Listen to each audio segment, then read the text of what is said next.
going on, guys? This is Cass with Cassiola Performance. Today we're going to talk a little bit about our Tommy John return to throw protocol and some of the things that we do in our ramp up here for our surgical athletes. If you guys ever want to see some of our other videos about Tommy John, you can go to our Instagram. There's 2 pinned videos there right now. The first one is Alex Qual's athlete update. It's the first Tommy John athlete I ever worked with. Shows a lot more about like the earlier stages. And then the second video is pressing Allen Tommy John to 98 miles an hour. I like his video a lot because it shows the ups and downs of a process like that. It's not as cookie cutter as everybody thinks. It's not what social media makes it out to be. Before we get into this video, I just always want to reiterate, please do not ever attempt these things without checking with your PTs, surgeons, parents, or coaches that you personally work with. Because then that just goes against everything that we believe in as a company, and it goes against why I started this company. We're here to protect arms, not have people randomly do things that they see online. With that being said, we're going to get into the video right now.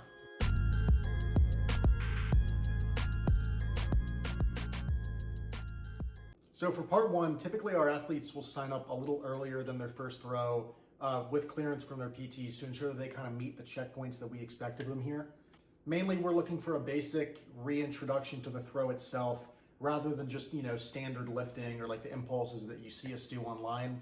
So we'll start with med balls. We always start from the ground up. So we'll start below the waist with a med ball and then we'll work up the chain from there. Starting with things like a med ball scoop toss, for example. Then, like I said, working up the chain, we'll get into 2-handed chest passes, maybe like a 45-degree chop across the body.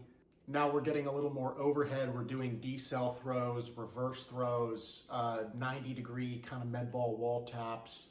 And lastly, the most important part, this is something we're going to do 2 to 3 weeks consistently every day before our first toss. Dry reps, towel drill, throwing sock. I'm a huge advocate of the throwing sock because you can load like a 7-ounce in there and you can just have the athlete naturally pronate through that deceleration pattern before we actually throw an object overhead. And for context, all these things are pretty much done 4 to 6 weeks before their first toss.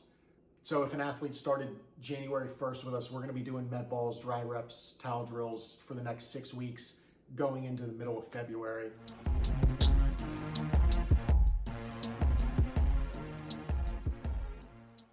So now flash forward 4 to 6 weeks, our surgeon or our PT has actually cleared us to throw a baseball. We're going to get into week 1 right now. All of our guys are going to start with an overload object. Now, what does overload mean? Overload means a baseball is about 5 to 5.25 ounces. We're going to use something heavier than that. We want that overload to help us accept layback, accept ER naturally, and accept deceleration through the throw. We're going to start with an overload object. I personally prefer a football.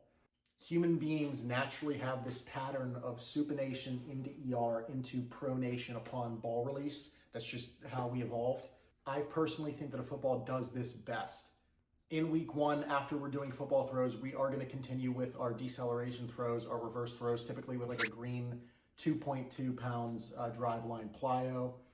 And then on top of the plyo, we're going to use a 7-ounce, we're going to use a 6-ounce, whether we're using a blue plyo closer to 1 pound or if we're going to use a red plyo closer to a baseball.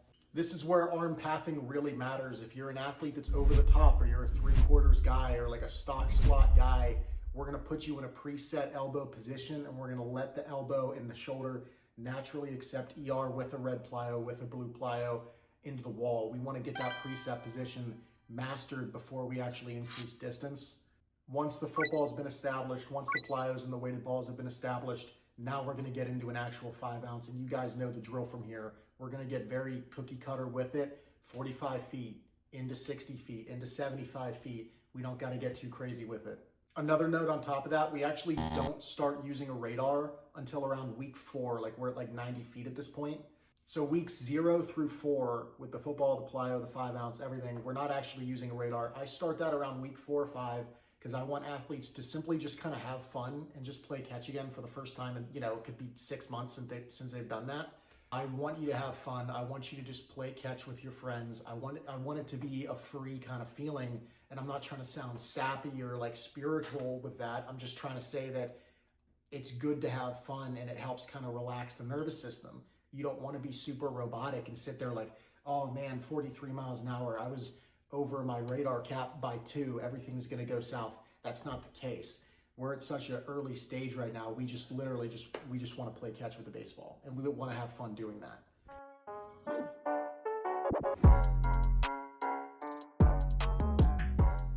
All right, so now the arm path is reintroduced. We have zero pain, and I mean zero pain in throwing. Now we can start with the radar.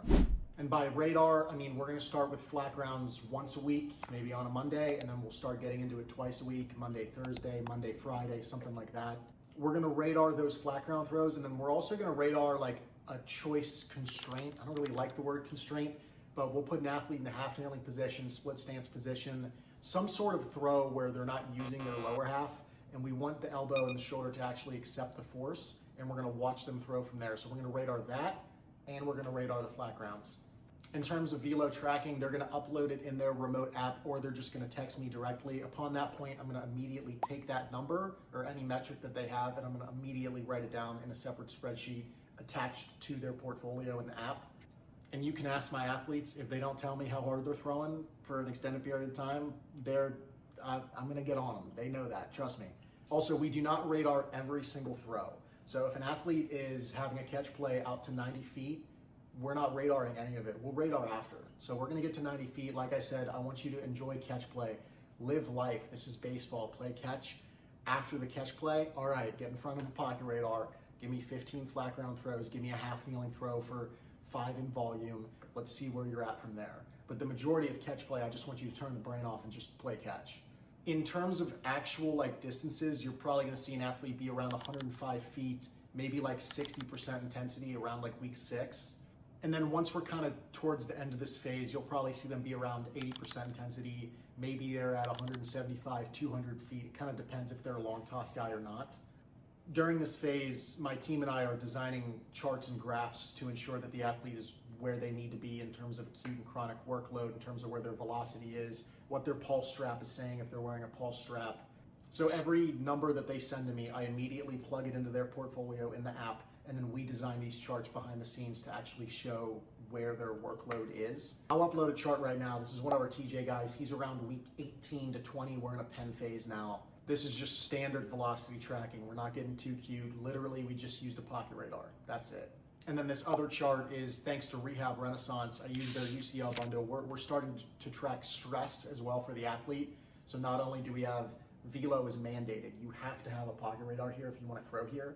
Now we have stress levels that are tracked for every athlete. And then if you want to have supplemental help, Flex Pro grip, dynamometer, we're testing grip strength, driveline pulse strap, arm care device. If you have those things, we use those numbers as well. But the mandated things that we're going to use here is you need a pocket radar or a stalker, and then you need to have your stress levels tracked. Those are mandated.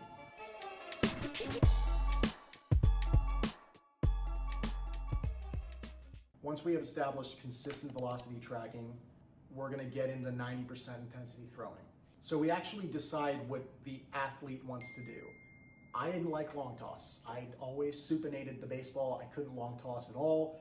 I was a pull down guy. I was a guy that liked getting on the mound, right?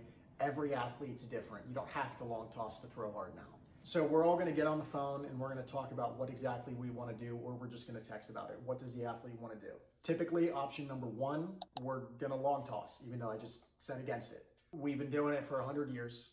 Brain turned off, throw the baseball far. We're getting well past 200, 240 feet. Just turn the brain off and just throw the baseball. We can do some compressions on the way in, flat grounds continue on the way in. We're still gonna radar, but in terms of getting 90%, we're gonna do 90% long toss, right? Option number 2 is gonna be velo training or like compressions. Any sort of shuffle throw, drop step variation, roll in, anything like a crow hop. We're gonna do that with radar. So we're gonna continue with the flat grounds, continue with the constraint throws, but then we're gonna add some sort of, let's get the lower half moving, let's put the ball in the line more, right? Option number 3, literally flat grounds only. The first guy that I mentioned that was up to 98, Preston, literally we just did flat grounds. Like that was it. Like it was just 120 to 150 foot toss, get to 90% at that range, put it on a line, work in, put a gun behind him, and then throw it. That was it. If it's not broke, you don't gotta fix it.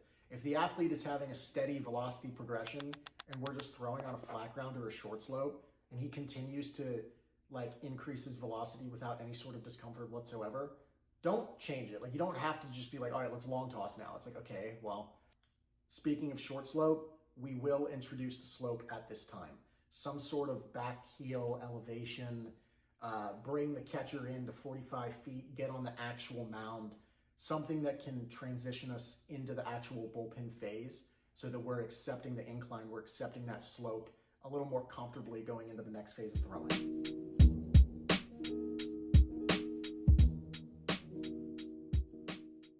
Only, and I mean like only once the athlete has established a consistent 90% intensity throwing, whether it's distance or flat grounds or compressions or whatever, only at that point do we get onto the mound.